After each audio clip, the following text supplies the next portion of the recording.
안녕하십니까. 국민의힘 강릉 출신 김용래 의원입니다. 본 의원은 오늘 북한 이탈 주민의 날 제정 및 탈북민 지원 방안에 대한 말씀을 드리고자 5분 자유 발언을 하게 되었습니다. 이번 주말인 7월 14일 일요일은 제1회 북한 이탈 주민의 날입니다. 지난 1월 16일 윤석열 대통령은 국무회의에서 북한 이탈 주민의 포용과 정착 지원을 위해 북한 이탈 주민의 날 제정을 주문했고, 이에 따라 7월 14일이 북한 이탈 주민의 날로 국가기념일이 되었습니다. 7월 14일은 27년 전인 1997년 북한 이탈 주민의 보호 및 정착 지원에 관한 법률이 시행된 날이기도 합니다. 북한 이탈 주민법은 당시 탈북민이 848명에 불과한 시점에 탈북민의 법적 지위와 정책 지원을 위해 제정되어 현재에 이르고 있습니다. 강원자치도에도 약 800여 명의 탈북민이 거주하고 있습니다. 이번 북한 이탈 주민의 날 제정을 진심으로 축하드린다는 말씀을 드립니다. 북한 이탈 주민은 1993년 이전까지 연평균 10명 이내였지만 1994년 고난의 행군 시기를 기점으로 연 50명 내외로 증가해 2009년 2,914명으로 정점을 찍고, 코로나 이전까지 10년간 연평균 1,600여 명의 자유를 찾아 입국했습니다. 흔히 먼저 온 통일이라 불리는 국내 입국 탈북민은 2024년 3월 기준 총 34,121명에 이르고 있습니다. 이는 인생을 뒤흔드는 엄청난 결정을 하고 위험스러운 여정을 통과하여 이 땅에서 새로운 삶을 시작한 34,000여 개의 이야기가 있다는 의미이기도 합니다. 탈북민은 헌법상 우리나라의 국민입니다.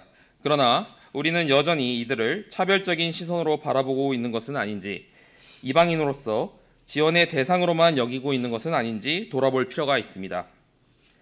2023 북한 이탈 주민 정착 실태 조사에 따르면 30대 인구는 7,224명, 40대는 8,339명으로 전체 탈북민의 절반을 차지하고 있습니다. 북한 이탈 주민의 정착을 위한 정책을 편 지 30여 년, 탈북민의 남한 생활 만족도는 만족한다는 응답이 79.3%, 보통이다가 18.1%, 불만족한다가 2.6%로 대체로 남한에서 사회적, 경제적으로 어느 정도 자리를 잡은 것으로 보이며 탈북민에 대한 정책이 어느 정도 성과가 있다고 보여집니다.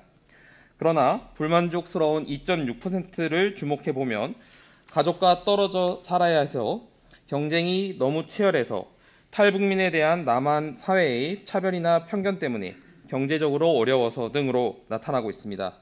특히 탈북민의 남한에서의 사회 경제적 지위에 대한 의견에서는 중간층이 56.6%로 가장 높았으나 그 다음으로 하층이라는 응답이 40.5%로 역시 높게 조사되었습니다.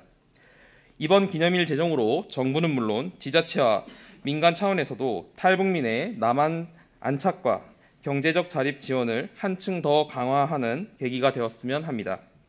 또한 탈북민을 바라보는 인식 개선을 통해 우리 사회가 그들을 더 깊이 포용할 수 있어야 하겠습니다. 강산이 2번 바뀌는 시간 동안 탈북민은 우리 사회에 이미 깊숙하게 들어와 있으며 누군가의 친구, 엄마, 아빠, 동료로서 자리 잡고 있습니다. 북한이 오물풍선을 살포하고 미사일을 발사하는 저급한 무력 도발을 일삼고 있는 이 상황에서도 우리는 북한 주민을 잊거나 오해해서는 안 될 것입니다. 강원특별자치도는 전국 17개 광역시도 중 유일하게 남북이 걸쳐 갈라져 있는 광역지자체입니다. 제1회 북한 이탈 주민의 날 기념행사를 통해 많은 도민께서 우리 이웃인 북한 이탈 주민의 자립과 정착, 나아가 사회 통합에 깊은 관심을 갖는 계기가 되길 바랍니다. 경청해 주셔서 감사합니다.